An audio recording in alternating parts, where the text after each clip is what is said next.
자, 오늘은 제9강 청소년기의 과제에 대해서 살펴보도록 하겠습니다. 학습 목표를 먼저 보시면 첫 번째, 청소년이 짊어지고 있는 발달적인 과제를 이해하도록 합니다. 그리고 두 번째, 기독 상담 안에서 청소년을 도울 수 있는 방법을 같이 논의해 보도록 하겠습니다. 오늘 성경 말씀은 시편 119편 9절 11절까지의 말씀을 제가 골랐는데요. 어떻게 해야 그 인생을 깨끗하게 살 수 있겠습니까? 주의 말씀을 지키는 길, 그 길뿐입니다. 내가 온 마음을 다하여 주님을 찾습니다. 주님의 계명에서 벗어나지 않게 해주십시오. 내가 주님께 범죄하지 않으려고 주의 말씀을 내 마음속에 깊이 간직합니다.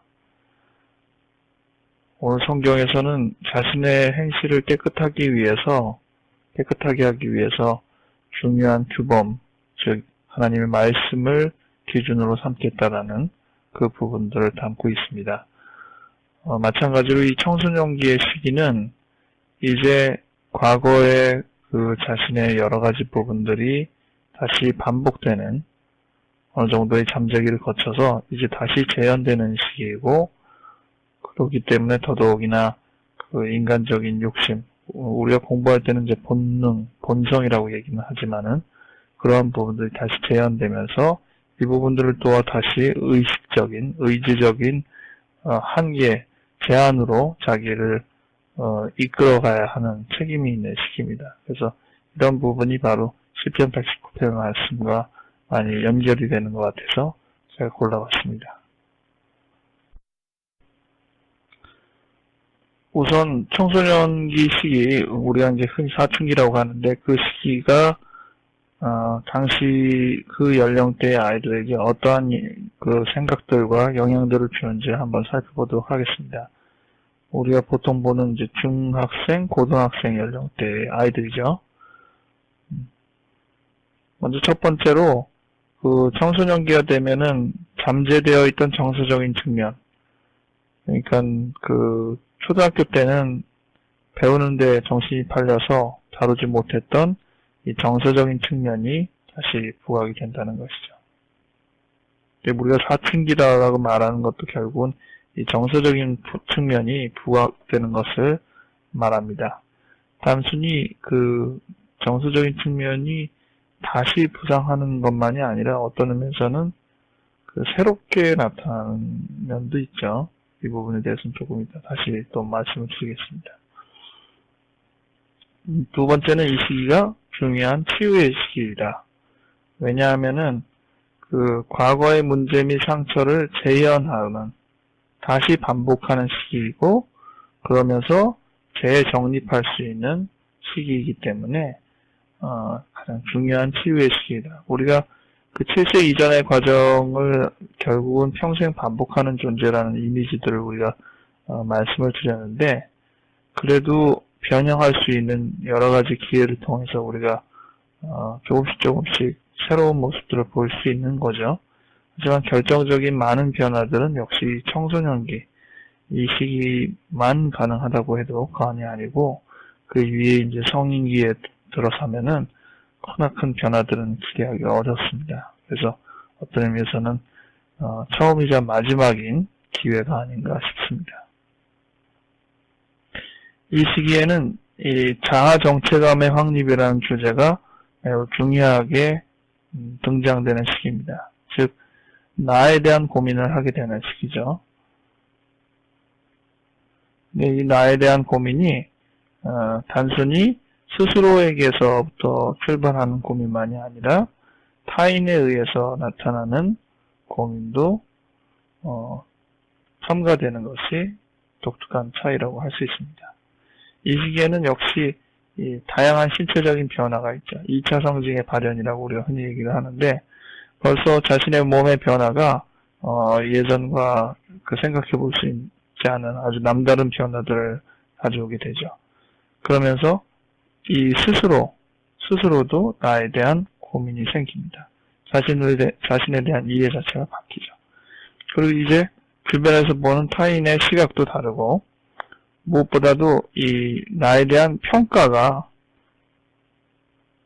전에 느낀 거와 사뭇 다르죠. 새로운 역할 수행이라는 부분이 있는데 단순히 학업을 잘한다고 해서 될 문제가 아니라 친구 관계에 있어서 또 다른 어른들, 뭐 선생님이나 다른 어른들과의 관계에 있어서도 여러 가지로 이제 그 역할 부분이 달라집니다. 그래서 이 아이들은 그 이 시기를 거치면서 자신에 대해서 그리고 자신에 대한 타인의 평가에 대해서 결과적으로 전체적으로 종합하고 나름대로 자기 모양을 이렇게 구성해 나가는 그러한 부분을 갖게 되는데 그것을 가리켜서 자 정체감이라고 하죠. 아이덴티티. 이거를 다른 번역할 때는 이 주체성이라는 번역도 씁니다. 정체감이라는 번역보다 주체성.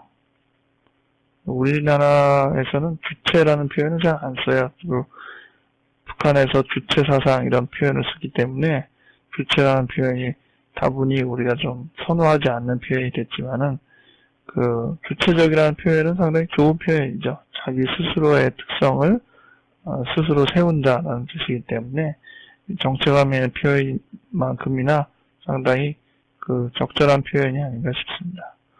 어쨌든 그 내가 누구인가, 남들은 나를 어떻게 생각하고 나는 나를 어떻게 생각하는가, 이 사이에 대한 그 여러 가지의 의견 차이나 또 서로 상반되는 부분들, 이런 것들을 조율해서 결국 내가 어떤 사람인가를 정립하는 부분, 이것이 이제 자아 정체감인데 이 영향을 주는 면들이 뭐냐, 여러 가지가 있겠지만은 여기 몇 가지 적힌 것으로 우리가 생각해 볼 수 있습니다. 첫 번째, 나에 대해서 이미지를 주는 사람이 예전엔 가족 하나뿐이었다면 이제는 또래 집단도 가족에 나에 대한 이해를 주는 하나의 중요한 집단이 됩니다.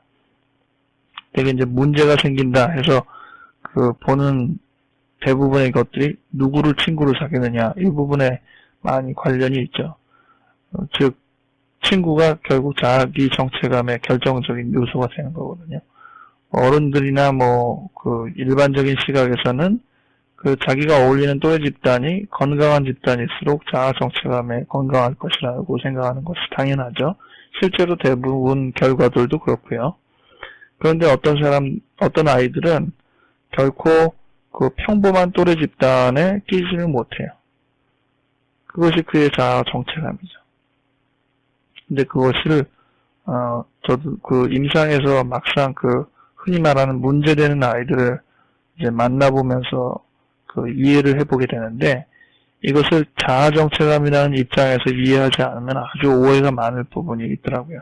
그러니까 어떤 뜻이냐면은 그 또래 집단이 불안정하거나 나쁘다는 평가 하나로 자아 정체감은 무조건 나쁘다고 규정하는 겁니다.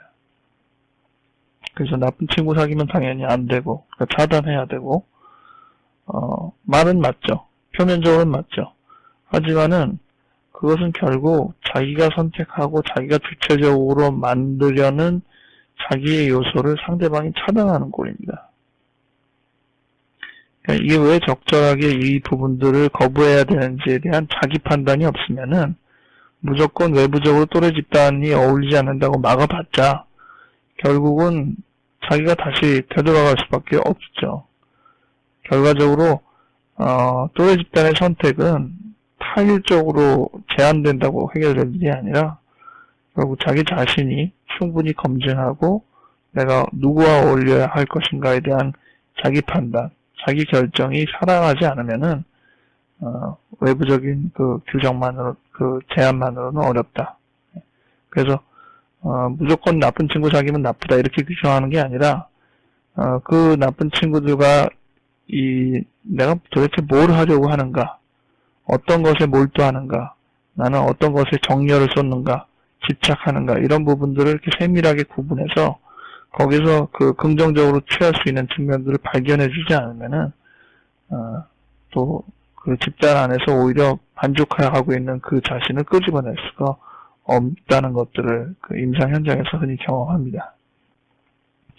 그런 식으로 이제 자아 정체감이 형성되고요. 둘째는 이제 그 의존할 것인가 독립할 것인가라는 일반적인 주제에 따라서 자아 정체감이 생기죠. 가령 예를 들어서 가족이건 또래 집단이든 간에 양쪽에는 다 의존의 부분과 독립의 부분이 작용합니다. 그러니까 닮아가는 부분이 있고 저항하는 부분이 있는 거죠. 닮는 부분, 또 반항 내지는 저항하는 부분. 이 두 요소를 통해서 나는 어떤 사람이다라는 것들을 결국 꾸려가게 됩니다.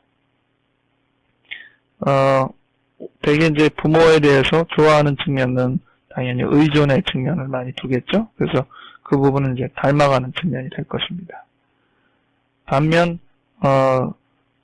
부모에 대해서 저항하고 나는 부모와 같지 않을 테야, 내 엄마와 같지 않을 테야, 내 아빠와 같지 않을 테야 라고 하는 그 의지들은 표면적으로는 반항심과 저항심으로 나타나는데 그 이면에는 나 스스로의 독립적인 의지를 찾겠다라는 독립심을 반영합니다.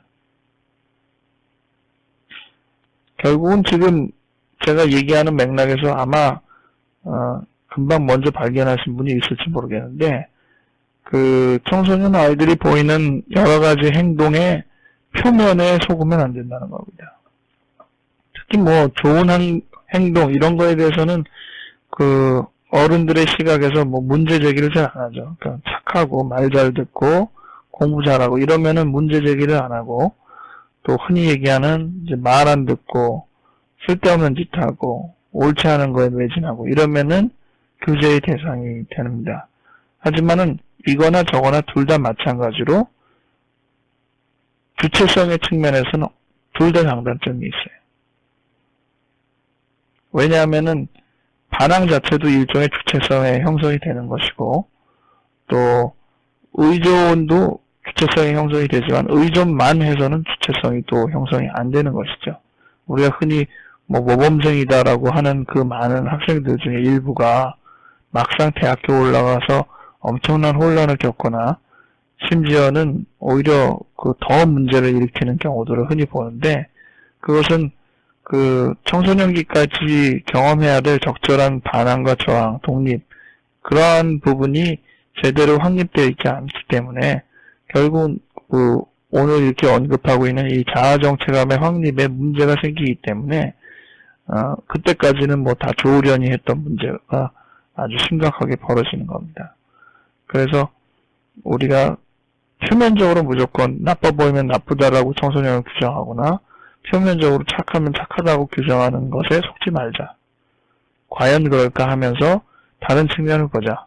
일단 문제가 많은 학생들에게 있어서는 그 측면의 이면에 있는 그의 성숙된 의지, 그리고 자기 개발의 의지, 그리고 순수함의 의지 이러한 부분들을 발견해주는 치료적인 시각이 필요하고 또 흔히 말 잘 듣고 착하고 아무 문제 없다라고 생각하는 아이들에게 있어서는 그들이 갖고 있는 갈등, 그들이 갖고 있는 포기, 그것으로 인한 우울감, 그들이 그것을 통해서 자기의 그 의지나 자기의 정체감을 갉아먹는 요소가 무엇이 있는지 이런 것들을 발견해주는 또 치료자적인 시각이 필요할 것 같습니다. 또 이 자아정체감에 영향을 주는 이유로서는 한 가지는 가치관의 기준이죠. 가치관의 기준. 어디에 가치를 두고 있느냐. 되게 이제 기독교 맥락 안에서 머무르고 있는 우리 친구들은 이 기독교적인 세계관이 이 가치관의 준거가 되겠죠. 하지만은 우리가 조심스럽게 얘기를 해야 되는데 기독교적인 세계관의 가치를 갖고 있는 아이들에게 있어서도 흔한 말로 오염은 많습니다.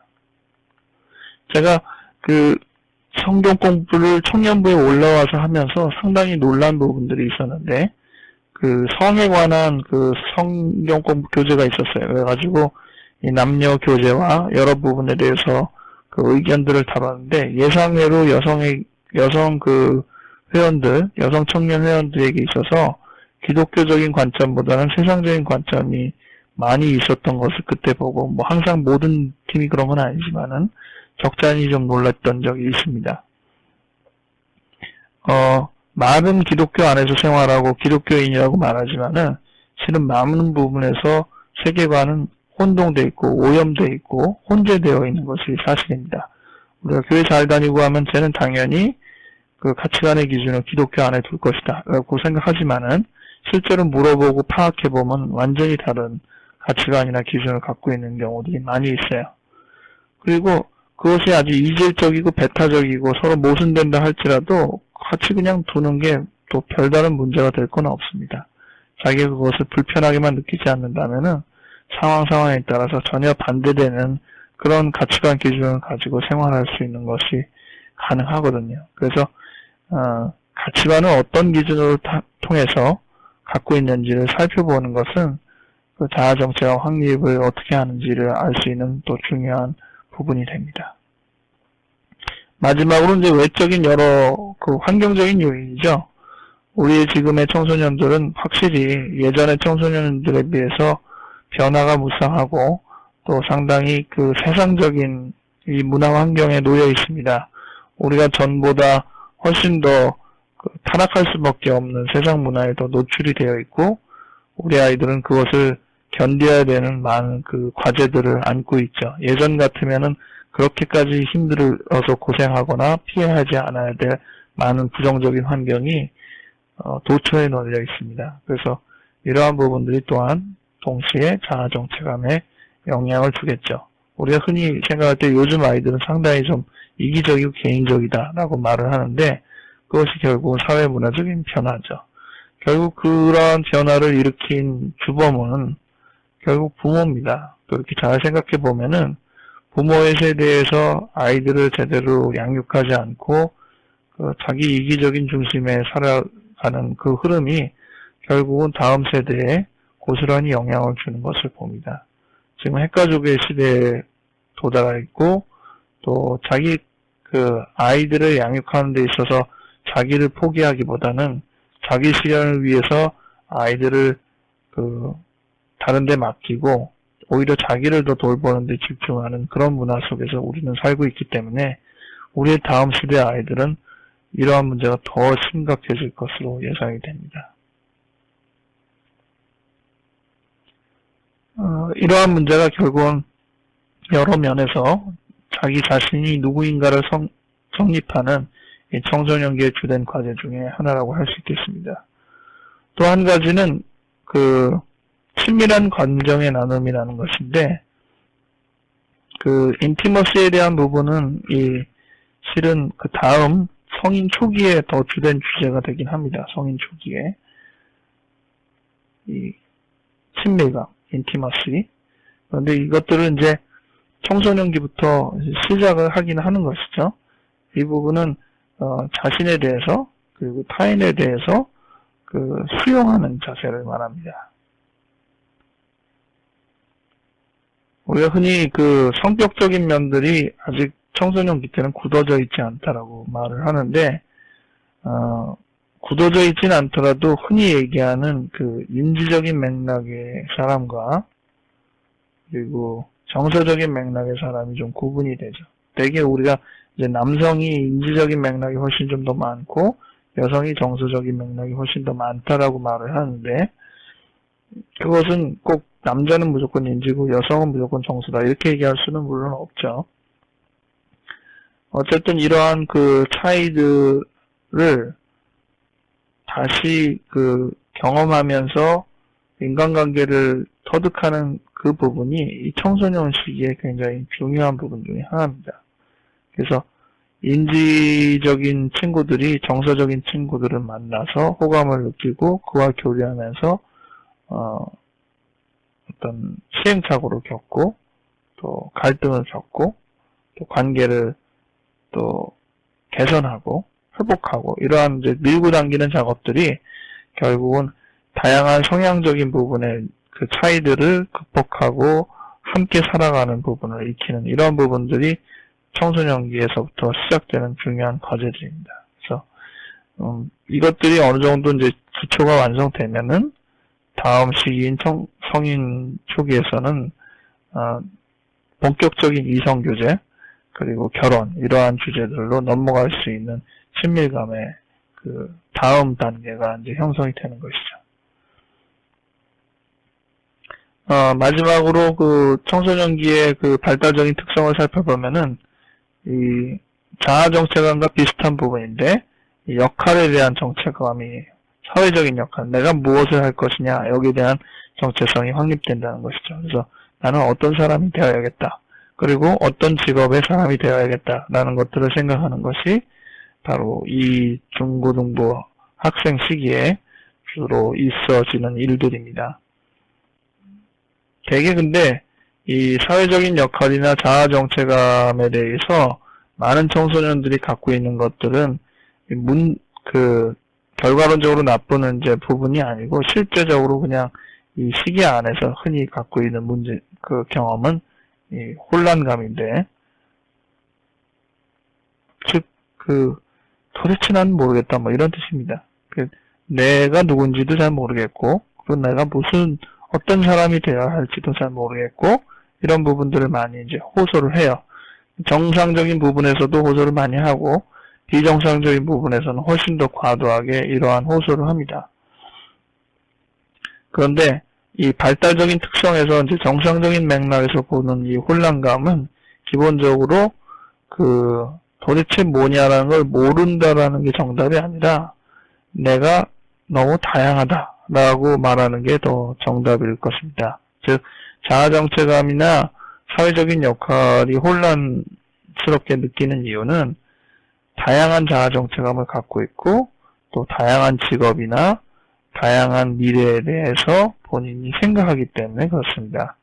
만약 자기가 단순하게 몇 가지만 추려서 생각할 수 있다면 혼란감은 줄어들 거예요. 하지만은 대개 이 청소년기 시기에는 자기의 부분에 대해서 단순히 한 가지로만 의견을 모아서 집중하는 게 아니라 가능성이 있는 다양한 것들을 다 염두에 두기 때문에 어느 정도 시기가 좀 지나서 그것들이 이제 경중을 따지고 어떤 것들을 더 중요하게 다루겠다라고 잡기 전까지는 굉장히 많은 또 서로에게는 상당히 이질적으로 보일 수 있는 그런 미래의 관들이나 자아정체감들을 동시에 갖고 있어요. 가령 예를 들어서 뭐 아주 전투적이고 반항적인 그런 저항적인 그런 일들을 감당하겠다라고 생각하는 그런 미래적인 사고가 마음속에 있는가 하면 한편으로는 순종적이고 조용하고 항상 단아하게 살아야겠다라는 또 미래지향적인 의지 또한 그의 마음속에 동시에 갖고 있습니다. 그러니까 이런 것들이 한꺼번에 막 일어나면 혼란스럽죠. 나는 도대체 뭐 어떤 사람이 되기를 원하냐, 어떤 직업을 갖기를 원하냐에 있어서도 의견이 왔다 갔다 하고 통일되지가 않아요. 그럴 때 이제 많은 친구들이 나는 나를 모르겠다 이렇게 얘기를 하는데 되게 그런 의문에 대해서 교사나 치료자는 너는 너를 모르는 게 아니고 또는 혼란스러워하는 게 아니고 실은 네가 너무 많은 거다라고 얘기하면은 되게 잘 공감하는 편입니다. 프로이드는 이 청소년기의 시기가 이제 다시 과거의 학문기 그리고 구강기, 난근기 이 세 시기의 본능적인 주제들을 다시 재현하는, 특별히 이제 남근기적인 주제, 이 성적인 주제를 재현하는 제2의 성의 시기, 즉 성기기의 시발점으로 봤습니다. 앞으로의 모든 시기는 다 성기기로 해당하는 제니털 스테이지라고 하는데 성기기에 해당하는 것이라고 보는 거죠. 그러니까 이 제니털 스테이지라고 이 시기를 본다는 것은 성인이나 지금의 시기가 같다라고 보는 겁니다. 근데 이제 에릭슨은 이 우리가 흔히 성인기라고 흔히 얘기할 수 있는 상당히 긴 시간을 여러 부분으로 이제 쪼갰어요. 그래서 프로이드는 제니탈 성기기다라고 말했던 이 전체적인 기간을 더 이제 에릭슨은 분리해서 지금 오늘 우리가 다루고 있는 청소년기, 그리고 성인 초기, 성인 중기, 성인 말기 해가지고 시기를 하나하나 세분을 했습니다. 이 두 가지의 의견 차이가 여러분들한테 좀 주목되어야 될 필요가 있어요. 즉, 청소년기는 어떤 의미에서 앞으로 지내는 다음 시기와 별다를 바 없다라는 한 가지의 관점이고, 또 하나는 미래의 어떤 다른 시기와 차별화되는 부분이 있다라고 보는 면입니다. 근데 실은 많은 학자들이 성인기로서 이 청소년을 포함시키는 전체적인 성인기를 특별히 에릭스처럼 많이 구분하지 않는 예들을 볼 수 있어요. 예를 들어서 지금 프로이드도 그렇게 봤고, 또 우리가 지난 시간에 다뤘던 피아제 같은 경우에도 동일하게 이 시기를 이제 포멀 오퍼레이션이다 라는 조금 더 이렇게 유추할 수 있고 추상적인 사고를 할 수 있는 시기다라는 면에서 성인과 다르지 않다라고 취급을 했고, 또 대상관계 이론의 입장에서 보면은 이미 통합적인 부분이 이루어진 시기다라고 해서 성인기를 다 같은 시기라고 봤습니다. 그러니까 상당히 많은 발달학자적인 시각들이 이 청소년기를 성인의 시기와 특별히 다를 바가 없다라고 본 점에 대해서 유념할 필요가 있습니다. 반면 이제 에릭슨은 독특하게 그래도 이 시기에 더 중요한 측면이 무엇인가라고 볼 때 정의를 자아 정체감의 문제로 결론을 내렸습니다.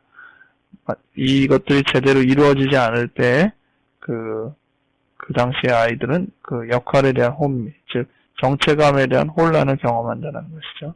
같은 말입니다.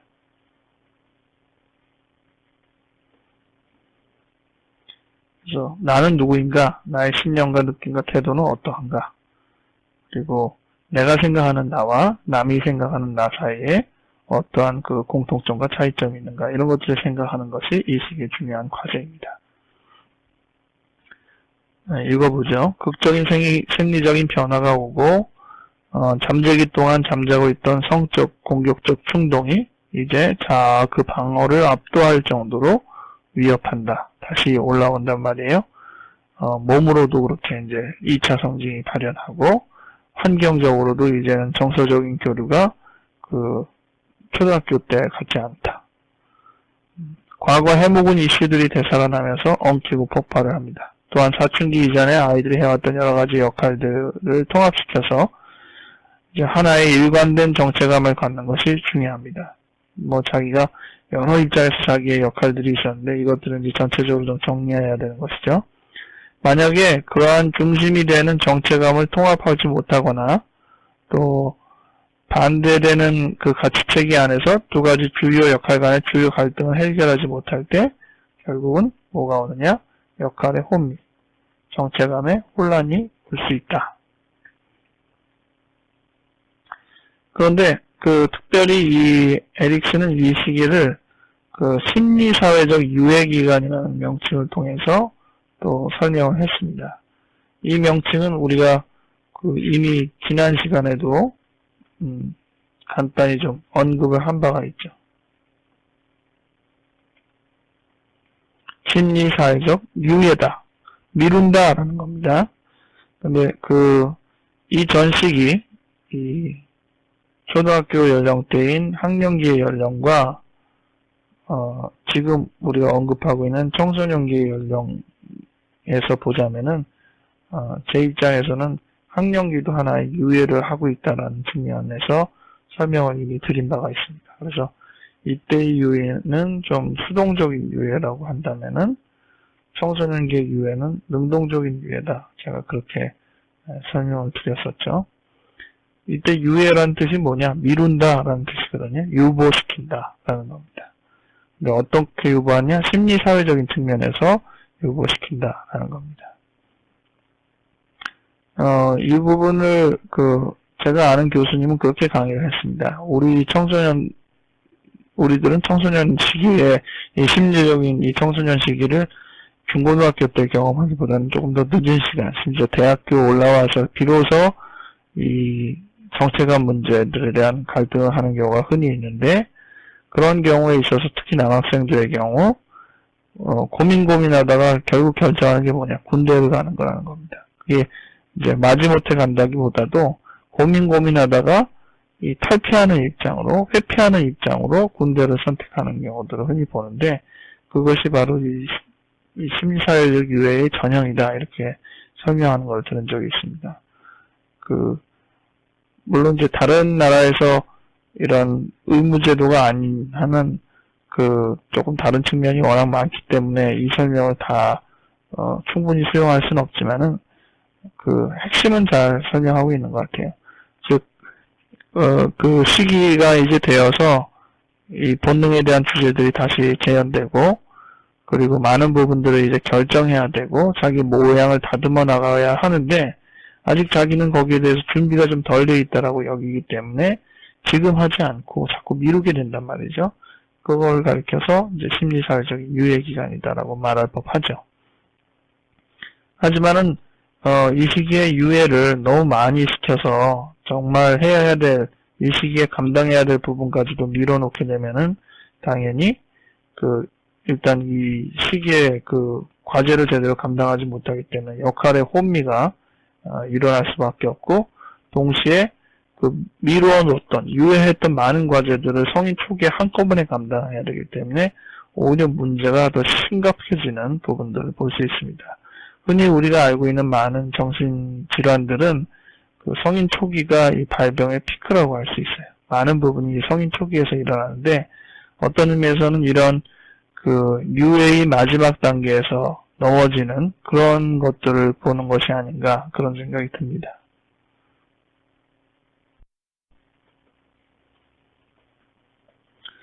청소년의 시기를 정체감의 문제라고 지금 우리가 발달적인 이해에서 정리를 한 셈인데, 실제로 우리가 청소년을 만났을 때 어떤 점으로 지도를 하고 인도를 할 수 있는가에 대해서 우리가 청소년 상담에 대한 부분들 생각해 보도록 하겠습니다. 가장 먼저 중요한 것은 평가입니다. 청소년을 문제를 우리가 이래저래 얘기를 듣는데, 많이 좀 실수할 수 있는 부분은 청소년이 표출하고 있는 표면적인 어떤 문제에서, 부터 청소년을 이해하려고 들어간다는 것은 되게 실수를 가져온다는 겁니다. 가령 예를 들어서 얘가 나쁜 애를 사귄다. 거기서부터 들어가면은 문제가 잘 안 보여요. 얘가 학교를 빠졌다. 거기서부터 문제를 들어가면은 문제가 잘 안 보입니다. 오히려 그러한 표면적인 이상 행동에 집중하거나 그런 반항 행동에 집중하기보다는 그건 하나의 결과로 보고, 이 청소년 친구의 전반적인 생활 양식과 학업 능력과 다양한 것들을 들여다보면서 기본적인 평가를 먼저 해보는 것이 중요합니다. 어떤 특이한 행동을 하나 했다고 해서 거기에 매여가지고 전체를 보지 못한다면 그건 큰 실수가 되거든요. 그래서 그런데 이제 도대체 뭘 어떻게 봐야 되는지 너무 막연하면은 이제 이렇게 체계적인 파악을 못하기 때문에 되게 지금 적혀 있는 이 부분의 맥락의 흐름에서 하나하나 짚어가면서 살펴보면은 청소년을 이제 지도하고 상담하기 위한 평가로서는 이제 손색이 없을 듯 싶습니다. 먼저 이제 지금까지 계속 강조했던 이 발달적인 주제 부분을 평가하기 위해서 우리가 물어볼 수 있는 몇 가지가 있죠. 먼저 아이는 부모로부터 심리적으로 얼마나 독립해 있는가. 어떤 아이는 너무나도 의존적이고 또 어떤 아이는 독립하고 싶어도 부모가 아이를 놔주지를 않습니다. 이러한 부분들은 당연히 청소년 아이가 나름대로의 자아상을 정립하고 독립적인 자기 이미지를 구축하는데 심각한 장애를 줍니다. 또 정체감이 어느 정도까지 발달했나 이런 걸 생각해 볼 수 있죠. 보통 아이들이 그 연령대에 갖는 정도의 수준만큼 자아 정체성에 대해서 생각을 하고 깊이 있게 다루고 있느냐, 또 그렇지 않으면 왜 그런가 이런 부분들을 생각해 볼 수 있고, 사회적인 역할 수행은 어떻게 잘 하고 있는가, 학생으로서, 가족의 일원으로서, 또 교회의 한 구성원으로서, 임원이나 이런 걸 맡았으면 자기 직능으로서 이런 건 역할 수행을 잘 하고 있는가 이런 것들을 볼 수가 있겠죠. 그리고 과거와 현재와 미래에 대해서 어떻게 인식하고 있는가. 우리가 지금 몇 가지 얘기했던 것들은 과거의 부분이고 현재의 부분이기도 한데, 동시에 또 자기가 이러한 흐름 속에서 어떠한 미래를 지금 바라보고 있느냐, 어떤 직업을 원하고 어떤 사람이 되기를 원하느냐, 이런 부분들이 들어갑니다. 네 번째는 제목은 간단하지만 실은 굉장히 중요한데, 유연한 사고를 갖느냐. 즉 청소년기가 그 가장 변화무쌍한 시기라는 것이 양면적인데 하나는 그만큼 다루기가 어렵다. 흔히 암체공처럼 생각될 정도로 너무 변화무쌍해서 본질이 뭔지를 보기 어렵다라는 게 하나의 문제처럼 보일 수도 있지만 또한 동시에 그것은 변화의 가능성이 높다라는 장점의 한 측면이기도 합니다. 이렇게 이제 변화무쌍하기 때문에 그만큼 또 새롭게 그 정립될 수 있는 가능성이 높다는 것이죠. 근데 모든 청소년이 다 그러냐? 그렇지 않습니다. 어떤 청소년은 이 사고의 유연성이 상당히 떨어져서 비록 청소년인데도 불구하고 사고의 틀이 너무나도 완고하게 굳어져 있습니다. 흔히 뭐 애늙은이라고 하죠. 그러면은 이 발달 단계를 진척하는 데 있어서 상당한 장애를 줍니다. 그리고 욕구, 자기 본능적인 어떤 욕구, 본성적인 욕구, 또 의식적인 여러 욕구들, 이런 부분들을 어떻게 조절해 나가느냐, 통제해 나가느냐. 이것들을 통제하기 위해서 흔히 이제 우리가 심성의 기제를 쓰는 게 방어 기제잖아요. 그럼 이런 방어 기제가 적절하게 사용이 되고 있느냐. 마지막으로 자기 자신에 대해서 어떤 식으로 표출을 하고 있느냐. 이러한 것들이 이 개인의 발달 단계와 과업에 대한 부분들을 하나하나 짚어서 파악해 볼 수 있는 그 부분들입니다. 또 청소년에서 빼놓지 않고 파악해야 될 아주 중요한 부분은 가족관계에 대한 평가입니다. 청소년은 좀 심하게 말하면 90% 이상의 문제의 90% 이상이 원인은 바로 가족에서 옵니다. 그래서 청소년의 문제들을 요즘은 이제 사회 이슈로 많이 들여다보고 그러는데, 실은 심리적인 입장에서 들여다보자면 사회 이슈보다 더 많이 중요한 게, 절대적으로 중요한 게 뭐냐? 가족입니다. 가족. 그래서 가족의 이 구도가 결국은 그의 일반 사회에서 그대로 비슷하게 적용될 가능성이 높습니다. 그렇기 때문에 청소년을 이해하려면 그 가족관계를 반드시 평가해야 되는데, 가족들이 서로 위계가 어떻게 되냐, 누가 제일 서열이 높고 그 복종하는 이 분위기나 협력하는 분위기가 어느 정도 수준이냐, 그리고 구성원들은 각자 어떤 역할을 맡고 있느냐, 흔히 얘기하는 아버지는 아버지로서의 역할, 어머니는 어머니로서의 역할을 맡는가. 어떤 집은 거꾸로일 때가 있죠. 아버지가 엄마 역할을 할 때도 있고 아이가 부모 역할을 할 때도 있고, 그런 이 역할에 대해서도 좀 다른 경우가 있습니다. 그리고 어떤 집안에서 문제가 생겼을 때, 또 어려움이 생겼을 때 그거를 어떻게 집안에서는 처리해 가느냐. 어떤 집안은 뭐 문제를 너무나도 확산시켜 가면서 가족들이 의견 교류를 아주 과도할 정도로 많이 해가면서 일들을 처리하는가 하면은, 어떤 집안은 이제 문제가 생기면 다 각각 따로따로 놀죠. 갈등 처리하는 방식이 아주 개인적이고 개별적이다. 협력이라는 구도가 거의 없다. 뭐 이런 경우도 있고, 그런 것들이 이제 가족관계에 대한 평가 기준들이 됩니다. 또 아까 사고의 유연성과 흡사한 부분이 있는데, 이 다른 가치관이 들어왔을 때 얼마나 수용할 수 있는지, 이제 가족들 간의 의견이 서로 다를 때에도 그런 부분들을 얼마나 서로가 받아들여줄 수 있는지, 이런 것들이 가족관계에 대한 평가의 중요한 부분이겠죠. 그리고 친밀도와 연합, 어떤 가족 중에서 뭐 누구끼리는 너무 가깝다, 엄마와 나는 너무 가까운데 아빠와 내 동생은 또 너무 가깝고 2대2로 편파적인 어떤 분파 싸움 하듯이 서로 의견은 안 좋다, 뭐 이런 거라든지 그런 친밀도와 연합의 부분.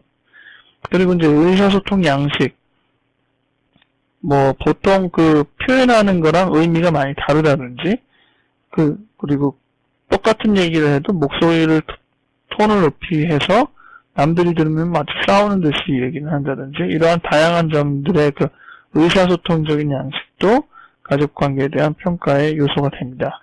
지금 적혀있는 이런 하나하나의 요소는요, 다 따져보면 결국은 이 가족치료라는 그 중요한 치료 기법의 그 근원적으로 다루고 있는 중요한 측면들 하나하나들입니다. 의사소통 양식을 주로 다루는 의사소통 방식의 가족치료가 있고, 친밀도 연합을 보는 뭐 구조적인 모양이나 또 전략적인 면에서도 그런 또 가족치료 모델이 있고, 그래서 각각의 부분에서 그 가족치료 각각의 그 모델들이 주장하는 바가 다른데, 어디는 위계를 더 중요시하고, 어디는 역할을 더 중요시하고, 어디는 친밀도 이런 걸 중요시하고, 다 중요시하는 포인트가 조금씩 달라요. 그래서 어느 한 이론을 그 중심에서 다룰 수도 있지만, 우리가 이제 청소년 상담을 다각도로 볼 때는 이 모든 그 특성들을 다 검토해서 가족 관계들을 살펴보는 것이 필요합니다. 다시 말씀드리지만은 청소년 아이들의 문제는 뭐 학교에서 벌어지고 교회에서 벌어지고 밖에서 벌어지는 일들이지만, 주로는 더 큰 문제는 대개는 집안에서 있다. 집안에 있는 문제들을 관계들을 먼저 들여다보고 이해하는 것이 필요하다. 청소년에 있어서는 그 또래 집단의 평가가 또 물론 중요하죠. 이 또래 집단은 아까 얘기한 대로 본인의 그 자아 정체감을 생성시키는 하나의 중요한 그 베이스가 됩니다. 근원이 됩니다. 그래서 또래 집단과 그 어떤 방식으로 어울리고, 어떤 면에서 이 부분은 그 가족 관계가 어떻게 또래 집단에서 재현되고 있는가, 이 그 연결성, 공통점을 찾아내는 게 더 중요한 역할이라고 할 수 있습니다.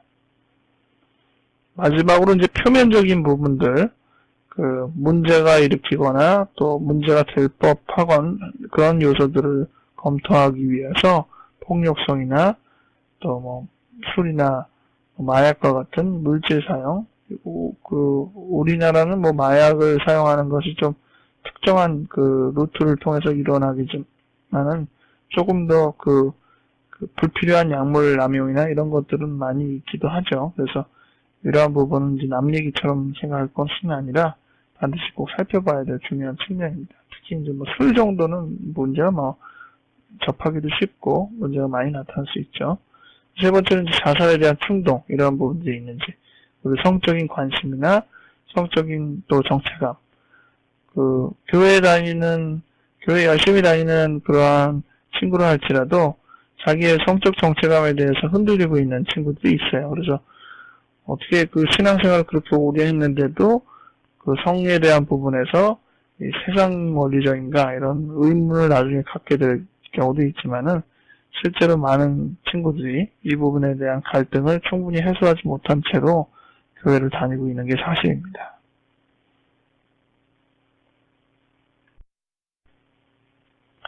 그럼 그러한 평가에 따라서 아이를 그러면 어떻게 대해야 하느냐, 어떻게 지도해야 하느냐에 있어서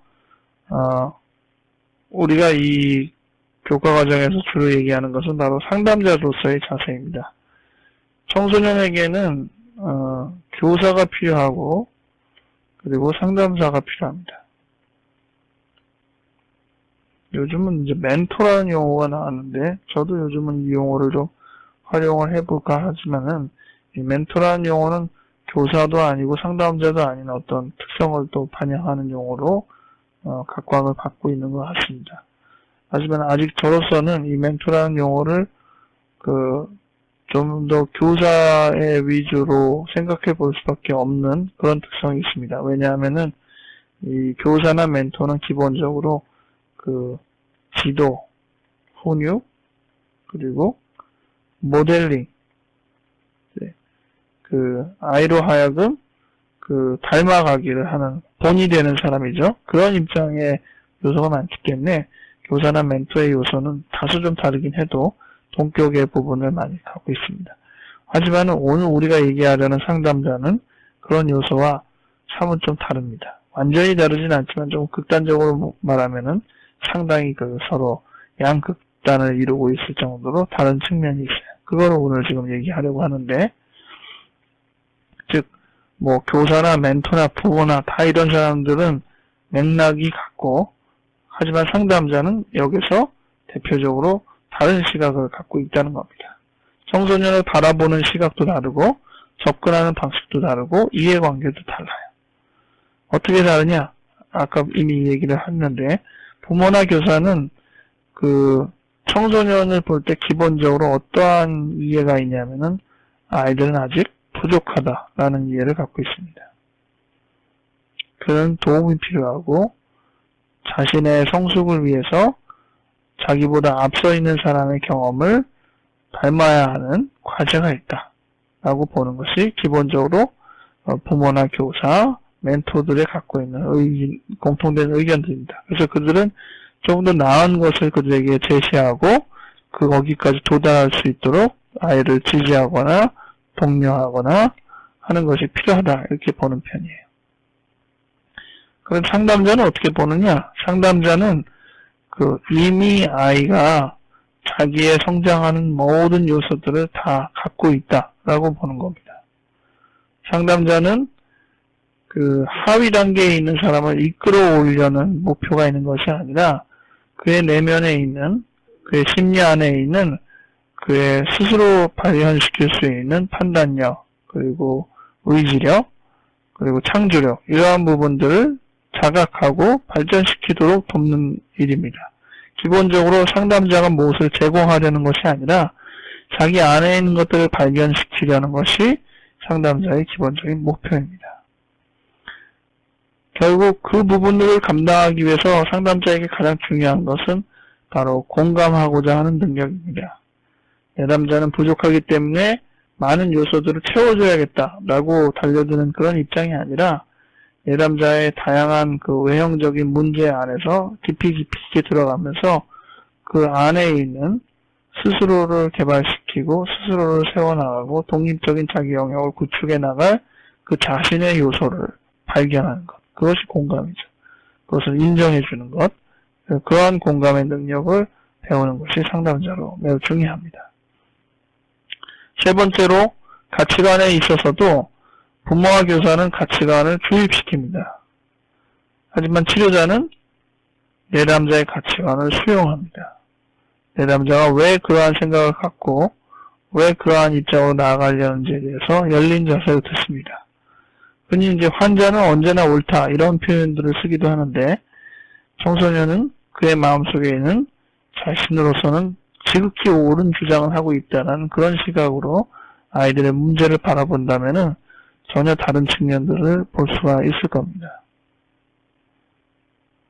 상담자는 또 어떤 것들을 알아야 되냐면은 자신과 청소년과의 관계에서 이 부분들이 냉정하게 지금 일어나는 나와 너와의 관계만이 아니라 실은 과거의 중요한 인물과의 관계 패턴을 재현하고 있다는 사실에 대해서도 치료자가 알고 있어야 한다는 것입니다. 그래서 이러한 전이 부분, 과거의 중요한 인물에 대한 어떤 생각들이 지금의 상황에서 반영되고 반복되는 것들을 깨닫도록 도와주는 것. 앞으로도 이러한 부분들은 또 다른 사람의 관계에서도 충분히 재현이 될 텐데 그런 부분들을 발견하게 해주는 것. 그것이 상담자로서 더 중요한 자세입니다. 모델로서의 상담자라는 것은 교사나 멘토로서의 그러한 본을 보이는 상담자가 아니라 인간관계의 패턴들을 이해시키는 그러한 모델로서의 상담자입니다. 대개 분석 이론에서는 이러한 개념을 투사적 동의시라는 용어에서 흔히 설명을 했는데, 즉 보통 문제가 있는 사람은 자신의 이 부정적인 측면을 상대방에게 쏘아내서 투사한다 그러죠. 그래서 상대방인 바로 치료자의 입장에서 보자면은 치료자가 돌연 자기는 부정적인 사람으로 평가가 되거나 부정적인 사람인 양 취급을 당하는 겁니다.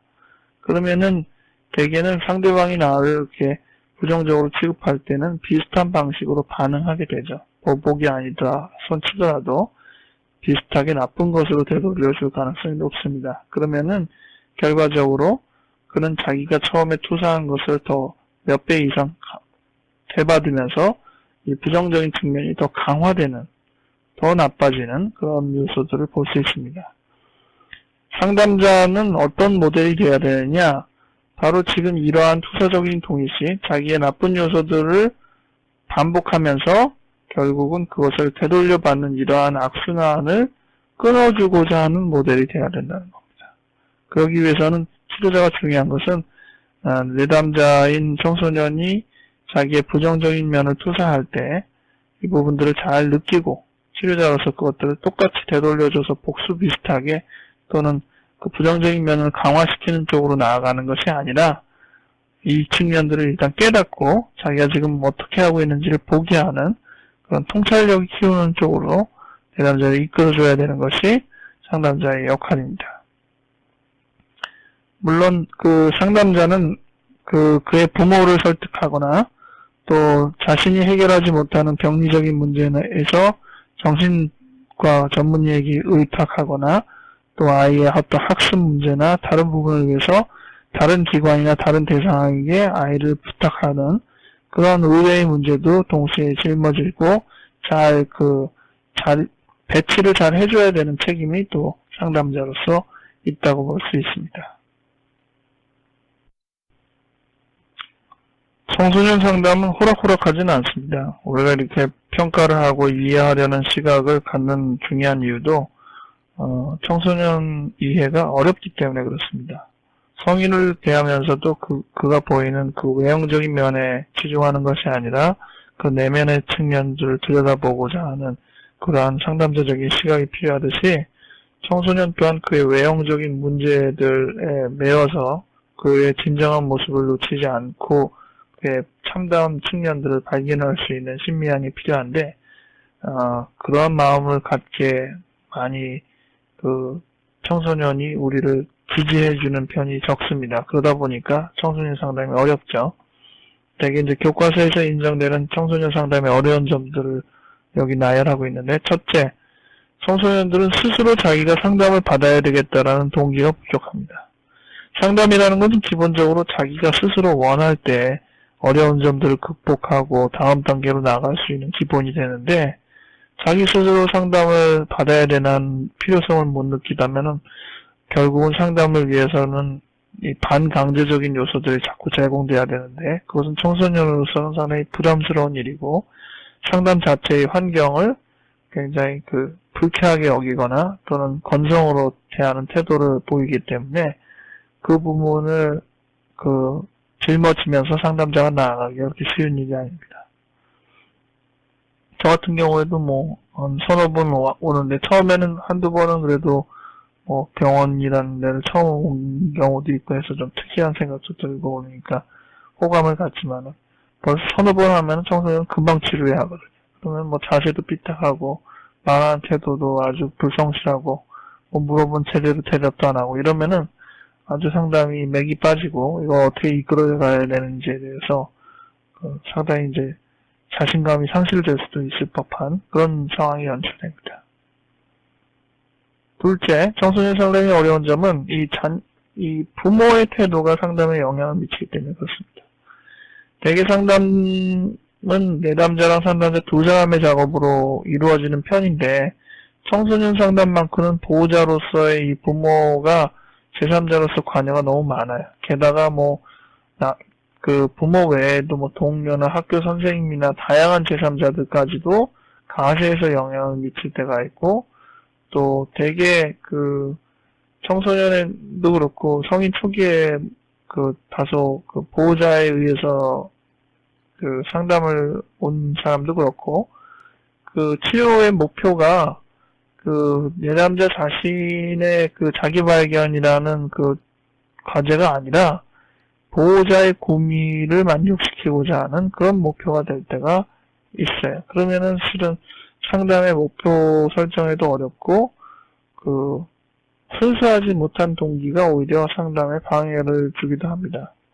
가령 아이의 반항적인 심리를 고치기 위해서 상담을 시작한다든지, 그러면은 부모에게 있어서는 상담의 목표가 아주 분명해지는 거예요. 이 상담을 통해서 얘가 반항심이 줄어야 한다. 이런 목표가 이제 되는 것이죠. 그런데 상담은 그렇게 단순히 어떤 불편한 행동을 무조건 줄이고 좋은 행동 늘리고 이런 면으로 결론 지으려는 게 아니라 좀 더 자신을 이해하고 자기가 어떠한 선택을 하고자 하는지에 대한 자기 이해를 계속 들여다보는 것이거든요. 그래서 이런 여러 가지의 불확실이 있습니다. 셋째, 청소년 상담이 어려운 점은 자기를 들여다보려는 내성, 셀프 옵저베이션, 자기를 들여다보는 그러한 부분이 제한이 되어 있어요. 그래서 자기를 잘 들여다보진 않아요. 내가 왜 그랬더라? 내가 왜 그랬지? 이렇게 좀 생각하고 그래야 되는데, 글쎄요, 모르겠는데요, 이렇게 던져버리고, 외형적인 얘기만 하고, 자기 내적인 작업들을 잘 안 한다. 그리고 네 번째, 청소년들은 흔히 이 전이라는 부분, 타인에 대한 감정이 쉽게 올라옵니다. 근데 그것이 순수한 타인에 대한 평가에 의해서 올라오는 게 아니고, 과거의 중요한 인물에 대한 어떤 반복 때문에 어떤 사람은 그냥 좋고 어떤 사람은 그냥 싫고 하는 것들이 일순간 빨리 올라오죠. 시간이 오래 걸리지 않습니다. 근데 문제는 또 일순간 빨리 변해요. 되게 우리가 깊이 있는 수준의 상담이라고 할 때는 이 전이가 상담의 중요한 자료가 돼서 이 전이를 탐구함을 통해서 내면을 이해하는 데 중요한데, 그러려면은 기본적으로 전이가 안정적이어야 합니다. 즉, 한번 전이가 형성이 되면은 꾸준히 큰 차이 없이 이제 지속이 돼야 되는데, 청소년은 이 전이 자체가 냄비 그냥 갑자기 돌고 끓다가 식듯이 전이가 그냥 갑자기 일어났다가 또 바뀌고 식어버리고 하기 때문에 이 재료, 상담의 중요한 재료로 쓸 수가 없게 됩니다. 마지막으로 이제 청소년이 자신의 부분을 스스로 돌이켜보고 또 문제를 해결하는 어떤 적용들을 해나가는데 방해하는 여러 요소들이 있습니다. 첫째는 청소년이 쓰고 있는 방어기제 수준이 낮은 수준이기 때문에 그렇습니다. 그래서 자기를 조금 더 혼술하는 좋은 단계로 이끄는데 장애를 줄 수가 있습니다. 또 방어기제도 그렇지만은 말을 하거나 행동하는 면에 있어서도 너무 퇴행적인 맥락으로 흘러가게 되면은 상담의 안정성들을 깹니다. 이러한 불안정한 구조를 잘 유지하기 위해서 치료자가 드는 에너지가 워낙 많다 보면은 치료자가 지치게 되죠. 그래서 청소년 상담이 어려운 점, 결론적으로는 치료자가 다른 사람보다 에너지가 많이 들고 그만큼 빨리 지치기 때문에 청소년 상담이 어려운 것입니다. 그럼에도 불구하고 청소년 상담처럼 보람이 있는 것은 없죠. 가장 유일무이한 변화의 시기라는 것들을 얘기를 했는데요. 청소년의 과제에서 리셔플링이라는 표현이 있어요.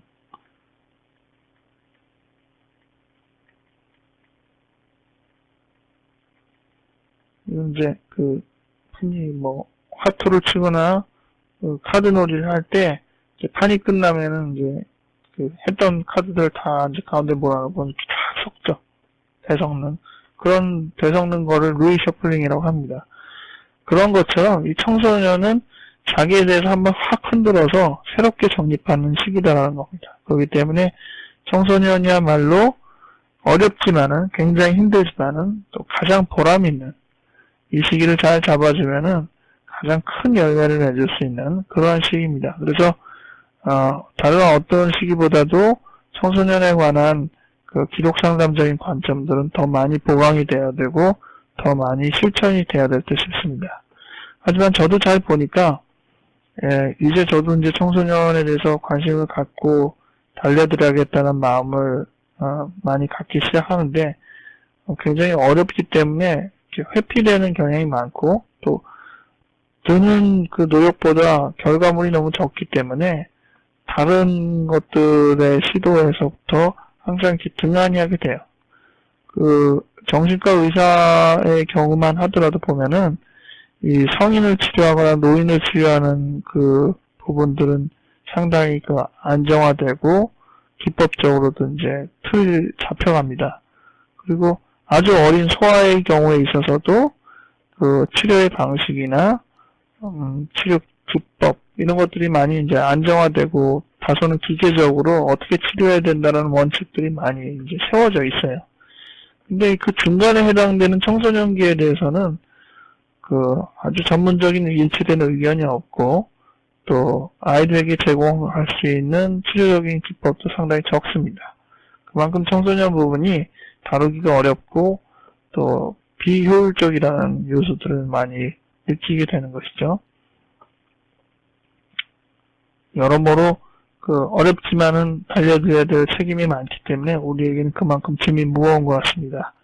대개 이 청소년 상담에 관해서 신앙적인 관점들을 정리해보자면 이 부분은 단순히 꼭 신앙만이 아니라 우리가 인간 발달학적인 면에서 어떤 것들이 건강한가라고 생각할 때 뽑아볼 수 있는 항목들입니다. 첫째, 청소년은 정말로 인격적인 만남을 필요로 하는 시기입니다.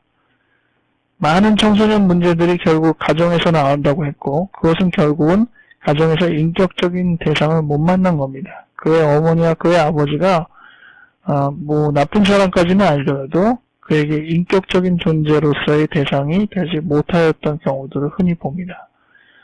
치료자는 그 부모가 감당하지 못하였던 인격적인 부분들을 감당해 줄 수 있는 면들을 가질 필요가 있습니다.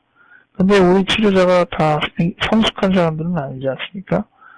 우리가 진정한 인격을 소유하려면은 아무래도 우리 스스로를 수련하는 여러 노력도 필요하겠지만 그보다 더 중요한 것은 우리의 배후에 있는 든든한 예수님을 의지하는 그런 신앙적인 태도가 아이로 하여금 인격적인 만남의 중요성을 강조할 수 있는 더 좋은 방식이라고 생각을 합니다.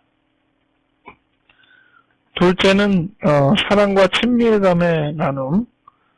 인격적인 만남과 실은 크게 다른 바는 아닌데 청소년의 시기는 이제 과거의 본성들이 다시 새록새록 되살아나서 상당히 깊이 있고 끈질기는 그리고 아주 인텐시브한 강렬한 그런 감정들을 이제 경험을 다시 하게 되는 시기란 말이죠. 그래서 이 시기의 대상들은 과거의 이 구강기 항문기 남근기의 부모와의 아주 친밀하고 근원적이고 본성적인 어떤 교류를 한 것처럼 중요한 교류를 해야 되는 그런 대상이 필요합니다. 그리고 세 번째로는 이제 앞으로 살아가야 될 이 사회적인 맥락에서의 이 중요한 가치관 기준들이 다시금 정립되는 시기라고 볼 수 있습니다. 마찬가지로 네 번째도 이제 내가 어떻게 생활하는 것이 옳은가에 대한 행동의 규범의 틀이 구성되는 시기라고 할 수 있습니다. 이러한 관점에서 볼 때 치료자가 내담자의 하나님에 대한 이해, 인간에 대한 신뢰, 하나님에 대한 신뢰, 그리고 내적인 안정, 소속감 이러한 부분들을 도와주는 것은 단순히 그 사람이 구원을 받고 안 받고의 부분을 떠나서 그 사람의 심리적인 안정감의 측면들을 강화하는데 굉장히 중요한 요소들을 하나하나 담고 있다고 생각합니다. 기록상담의 목표는 단순히 청소년이 신앙을 갖게 한다라는 목표에만 있는 것이 아니라 오늘 살펴본 대로 중요한 대상과의 의미 있는 만남을 통해서 그리고 그와의 친밀한 교류를 통해서 그가 자기 자신은 누구이며 남이 자기를 어떻게 여기는지에 대한 것들을 충분히 통합할 수 있는 그러한 역할을 주어야 된다는 것입니다. 마지막으로 한 가지만 얘기를 하고 마치겠습니다. 청소년 상담을 하는 치료자의 중요한 덕목이 하나 있는데 그것은 외적인 화려함입니다. 흔히 내적인 건실함이 청소년 상담자에게 중요한 역할이 될 거다라고 생각하는데 그것은 어른의 시각입니다. 청소년은 내적으로 훌륭한 사람보다는 외적으로 화려한 사람을 더 닮아갈 수밖에 없습니다. 그렇기 때문에 청소년의 상담자, 청소년의 지도자가 되려면은 내적인 부분도 물론 쌓아야겠지만은 그에 충분히 견줄 만큼 외적인 화려함을 겸비해야 합니다. 굳이 둘 중에 어느 하나만 가져야 된다면은 차라리 외적인 화려함을 갖고 있는 게 훨씬 낫습니다. 왜냐하면 아이들은 그러한 어른들, 그러한 대상을 통해서 배우려고 하기 때문입니다. 그들이 연예인에 더 집착하고 유명인사에 집착하는 이유가 거기 있습니다. 그렇기 때문에 평범하고 내실 있는 사람의 이미지로 청소년에게 다가가는 경우 물론 이제 적용이 되는 경우도 있지만 대부분은 그래서는 적용이 되지 않습니다. 외형적인 화려함과 외형적인